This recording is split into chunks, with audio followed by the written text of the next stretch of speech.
কেমন আছো সবাই? আমি অতটা ভালো নেই, কারণ কি শুরু করেছে বৃষ্টি বৃষ্টি বৃষ্টি, বাইরে বেরোতে পারছি না। আমি যে ভিডিও করব বা তোমাদের কাছে কিছু দেখাবো করে, সেটাও করতে পারছি না। কারণ হচ্ছে আজকে ভেবেছিলাম গাছগুলো বসাবো, এবার গাছগুলো বসানোর দরকারটা আছে। কারণ হচ্ছে এখন বসলে কি তাড়াতাড়ি করে বাড়বে গাছগুলো, বৃষ্টির যেহেতু ওয়েদারটা রয়েছে। কিন্তু যাবো কি করে? বৃষ্টিটা কমলে তবে তো গিয়ে বসাতে পারছি না। যাই হোক, চলো আগে ব্লগটা শুরু করি, তারপর বলছি সবটা। আগের দিন অ্যাকোরিয়ামের জল ভরাটা কিছুটা বাকি রয়ে গেছিল, তাই চলো বৃষ্টির ওয়েদারে পাইপটা দিয়ে এইটুকুনি জলটা ভরে ফেলি, যাতে মাছরা সুষ্ঠুভাবে ঘোরাফেরা করতে পারে। আগের দিনের ব্লগ দেখে একজন জানতে চেয়েছিলে আমার এই অ্যাকোরিয়ামের সাইজ কি, তো আজকে আমি বলে দিই। আমার এই অ্যাকোরিয়ামের সাইজ হলো 4 ফিট লম্বা, 1.5 ফিট চওড়া আর 1.5 ফিট হাইট। এই অ্যাকোরিয়ামে আপাতত 4টে রেড স্পটেড সিব্রাম আছে, আর 4টে অ্যাঞ্জেল আছে, 3টে মানা কাপারু আর একটা ফিলিপিন ব্লু অ্যাঞ্জেল। তোমার অ্যাকোরিয়ামে কি কি মাছ আছে অবশ্যই জানাতে পারো। এইবার চলো কাঁচি দিয়ে কাটবো কিছু গাছের ডাল। ঠিক আছে, চলো দেখাচ্ছি। সবার প্রথমে বলো, এই গাছটার নামটা কি জানো? এই গাছটার নাম হচ্ছে পার্পেল লোরোপেটালুম। বলো নামটা কি জানতে? কারণ এই গাছটা কিন্তু অনেকের বাড়িতেই আছে বা অনেক আশেপাশেই কিন্তু আছে, কিন্তু নামটা হয়তো জানতে না। এই গাছগুলোকে কিছুদিন বাদে বাদেই কাটিং করতে হয়, কিন্তু অন্যবার কাটিং করে ফেলে দিই, কিন্তু আজকে ফেলবো না। আজকে এইগুলোকে আবার রোপণ করব, কিন্তু কোথায় করি সেটা তোমাদের দেখাচ্ছি একটুখানি বাদে। আগে কেটে সব জড়ো করে নিই, অনেক বড় বড় হয়ে গেছে। অনেক দিন ধরে ভাবছিলাম কাটবো, কিন্তু কাটা হচ্ছিল না, ফাইনালি আজকে কাটছি। বাপ রে বাপ, খালি ডাল বেরোলো, দেখো দেখো খালি বেরিয়েছে, দেখো। বুঝতে পারছো আশা করি কতটা? ঠিক করে লক্ষ্য করলে দেখতে পাবে ওই সাইডের গুলো কাটিনি, তার কারণ ওখানে যে বসাবো কতটা লাগবে জানি না, সবটা কেটে লাভ নেই। যদি দেখি কম পড়ছে তাহলে আবার কেটে নিয়ে যাবো, আর যদি দেখি না হয়ে গেছে এগুলোতে, তাহলে ওগুলো কেটে পরে আবার ফেলে দেবো। আর কতটা স্পেস বেরিয়ে গেল এখান থেকে, দেখো বাবা, কতটা চওড়া জায়গা, অথচ জায়গাই ছিল না। দেখো ওই জায়গাটাতে জায়গাই নেই, এখানে কত জায়গা হয়ে গেল। স্নান সেরে আসলাম, মাও বাড়ি চলে এসছে। এইবার রাস্তার ধারে বসাবো যে গাছগুলো কাটলাম, ওই গাছগুলোকে। এবার প্রত্যেকবার যে বসাই চুরি করে নিয়ে চলে যায়। এবারে এই গাছগুলো প্রথমবার বসাচ্ছি, জানি না এগুলো চুরি করে নিয়ে যাবে কি না। তো দেখা যাক এক্সপেরিমেন্ট করে।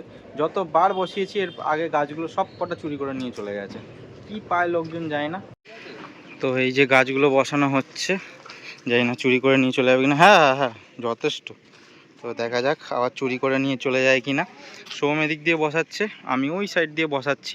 মানে এতটা আগে হোক, তারপরে অনেক গাছ আছে, পুরোটাই হয়ে যাবে এদিকে বসানো। কিন্তু হালকা হালকা বৃষ্টি পড়ছে, তো এদিকটা আগে করি, যতটা হয় দেখা যাক। এবার পৌরসভা থেকে পরিষ্কার আশা করি করবে না এখন এর মধ্যে, পুজোর আগে।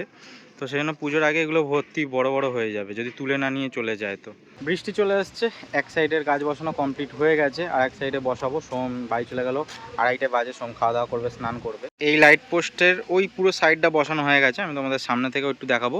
কিন্তু মুষলধারে বৃষ্টি হচ্ছে, আমি এই গাছের ছাওয়াতে দাঁড়িয়ে আছি বলে আমার গায়ে অতটা জল পড়ছে না। তো দাঁড়াও আমি দেখাচ্ছি তোমাদের, পরপর গিয়ে দেখলে এত সুন্দর লাগবে না দেখতে, বীভৎস সুন্দর লাগছে দেখতে। এই সাইডে এতটা মতন বসানো হয়েছে, বৃষ্টিটা একটু কমুক, তারপরে যতটা হয় পুরোটা বসিয়ে দেবো। কারণ এখন এত গাছ রয়েছে, পুরোটা বসানো হয়ে যাবে, পুরোটা একবারে বসিয়ে দেবো। এবার দেখা যাক কটা চুরি করে নিয়ে যায়। সোম বাড়ি যায়নি, আবার এসছে, তাই ওকে বললাম একটুখানি ভিডিও করে দিতে। আর একটা কথা আমি বারবার করে হয়তো বলছি যে চুরি করে নিয়ে চলে যাবে, চুরি করে নিয়ে চলে যাবে। দেখো অনেক কষ্টে অনেক রাগে বলছি, কারণ এই জায়গাটাতে কমসে কম 10 বার এই নিয়ে গাছ বসাচ্ছি, কিন্তু একটা গাছও নেই। তার কারণ হচ্ছে আমি গাছ বসাই যে একদিন দুদিন থাকে, তারপরেই নিয়ে চলে যায়। তো এরপরে তো অনেক রাগ ধরে। এবার কি করব, তাও এই গাছগুলো বসাচ্ছি, যায় না আবার নিয়ে চলে যাবে কিনা। কিন্তু লোকজনের মানসিকতাও তো একটু ঠিকঠাক করতে হবে। কারণ দেখো এই গাছগুলো বসাচ্ছি দেখতে সুন্দর লাগার জন্য, আমি তো নিজের স্বার্থের জন্য বসাচ্ছি না, যাতে জায়গাটা দেখতে সুন্দর লাগে। তাহলে নিয়ে চলে যায় তো রাগ তো ধরবেই বলো। গাছ বসানো কমপ্লিট, এখান থেকে শুরু হয়েছে, এদিকটার বসালাম না, মাটি নেই বলে।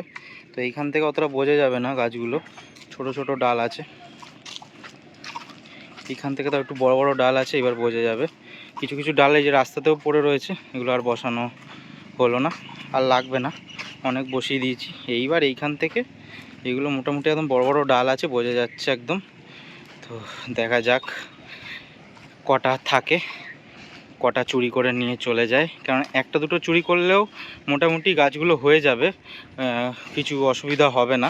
কারণ এই গাছগুলো তো বেশি হাইট হবে না, লতিয়ে লতিয়ে যাবে, তো লতিয়ে লতিয়ে যেখানে পড়বে সেখানে পুরো ঝোপড় ঝোপড় হয়ে যাবে। যদি এগুলো না তুলে দেয় 1 মাস মতন থাকে, এই জায়গাটা পুরো লাল হয়ে যাবে একদম পুরোই অবধি। তো দেখা যাক কতটা হয়। সৌম্যদিকে বস্তাটা নিয়ে আসছে গাছগুলো তুলে। এই গাছের ডালটা আবার কে ভেঙে দিয়েছে, ফুল গাছটাই যে বসিয়েছি গোড়ার ওখান থেকে ভেঙে দিয়েছে, জানি না বল পড়েও হতে পারে। তো এই ডালটা এখানটাতে বসিয়ে দিই যাতে বেঁচে যায়। কেমন লাগলো অবশ্যই কিন্তু জানিও। আমরা খাওয়া দাওয়া করতে বসে গেছি, বাবা এখনো আসছে না। ও এই তো বাবা চলে এসছে। বসে বসে, ও বাবা যন্ত্রপাতিটা তুলে এদিকে রাখো। একটা তুক আছে, যেদিনকে দেরি হবে আসছে না করে আমরা অপেক্ষা করে ঠিক ভাত বাড়বো বা খেতে বসবো ঠিক তখন আসবো। তো তো যাই হোক, বলো কি কি রান্না করেছো আজকে বলে দে।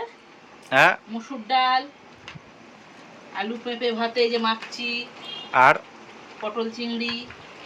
পটল চিংড়ি ছেঁকনি জাল দিয়ে মেরে মেরে মেরে 3-4 দিন ধরে অল্প অল্প করে মাছ রেখে রেখে রেখে রেখে তো আজকে পটল চিংড়ি খাওয়া হবে। বেশ ভালোই, দেখো একটা বেশ বড় মাছ হয়েছে, ওটা মায়ের জন্য। আর হচ্ছে না না চিংড়ি মাছ তুমি ভালোবাসো, আমার পটল চিংড়িটা হলেই হবে। আমি ধরি না, আমার খেতে ভালো লাগে না, পরিষ্কার কথা। তো যাই হোক, এই হচ্ছে একটা আনন্দ, ধরে ধরে ধরে ধরে এখন খাওয়া হবে। কিনে তো সারা বছর খাই, একটু ধরে শখটাও মিটছে, আবার মাছও খাওয়া হচ্ছে।